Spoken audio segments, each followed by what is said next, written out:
CEO Steve Allred offered us a peek behind Liberty's closed doors to better understand Liberty's production process. It all starts over by the loading docks. So the entire process starts right here. 2 times a day, the trucks are delivering all U.S.-made steel, what they call hot rolled P&O steel. P&O stands for pickled in oil. Safe doors and backs come in as flat sheets.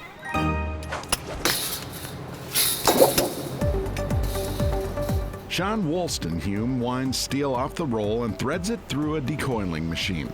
Straighten it out to a flat sheet. Then from there we take the coil or the flat sheet and punch it out.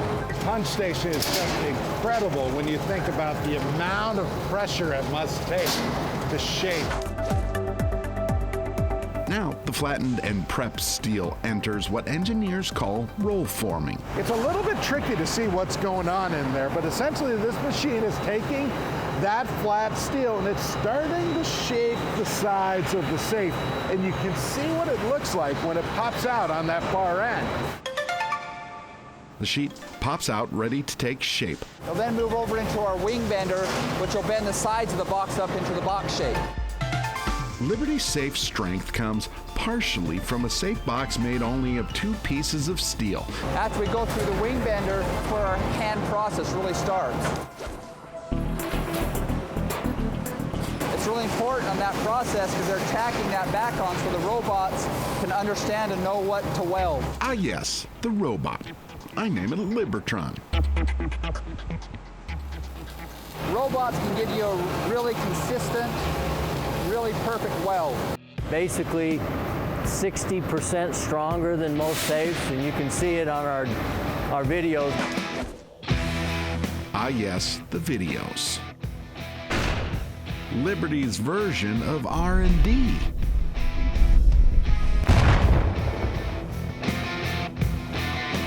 Like that one time they tried to blow up their safes with dynamite.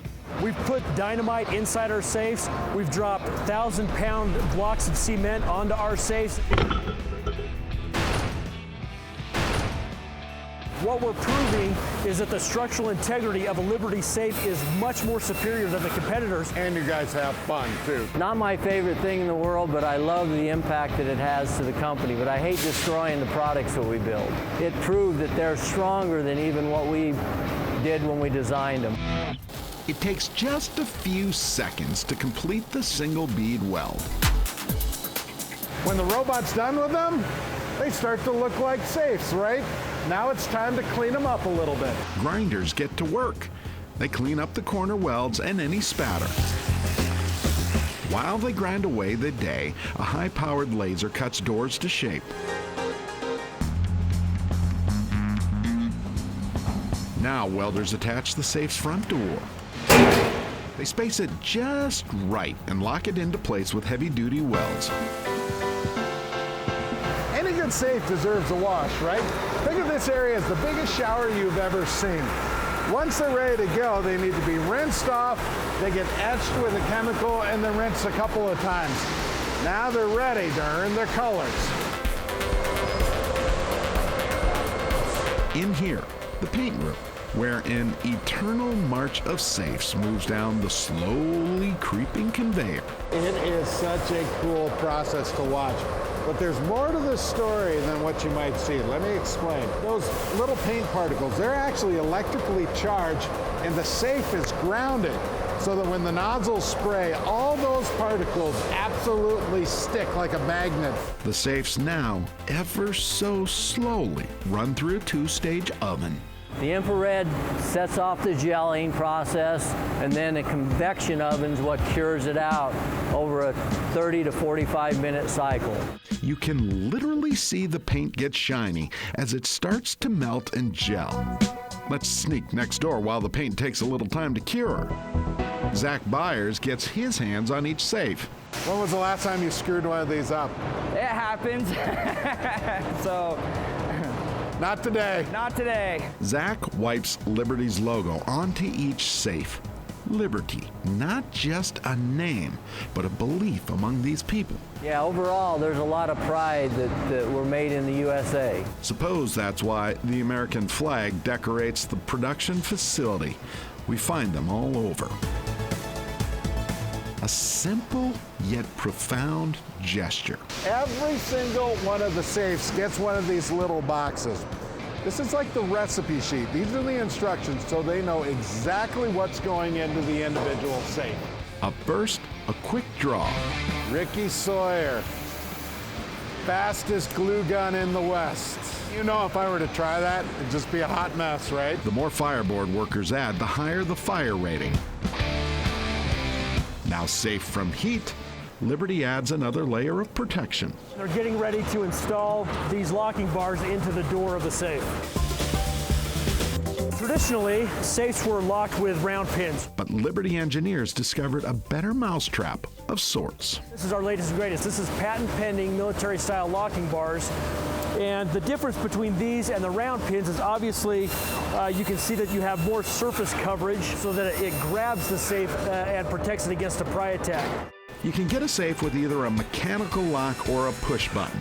Turns out a lot more people now choose digital versus mechanical. Digital locks have come so far that they're very reliable.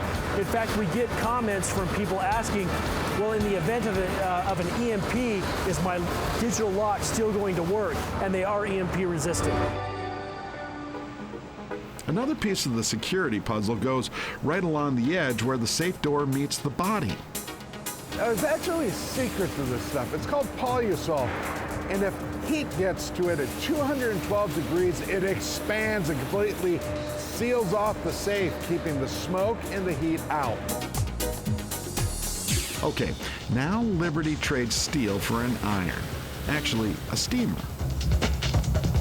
Veronica Castro-Nambo builds doors and safe interiors. She's one of the best. It's amazing how many staples goes into this process. Hey, Veronica, you want to race? What we do is staple all the interior that goes inside the safe. Angelica Perez Cortez leads the interior builders. Liberty's finishing team wraps up the production process. Workers add a handle on the outside and stack in shelves and dividers inside. With a big huff and a bump, the safe rolls to the next station. Now, Tiffany Gurley gets one last chance to check out the work. I inspect the safes to make sure the quality's good. Flaws in the paint, flaws in the box itself. The lock works, the mechanism works. Tiffany knows exactly what to look for. She's been around a while. 22 years. When you're done with them, they are literally complete. Forklifts constantly move product around the facility. Most going out first go into this spot, Liberty's most grand warehouse. People also want a high level of security, and now they get it with Liberty. We'll see you next week.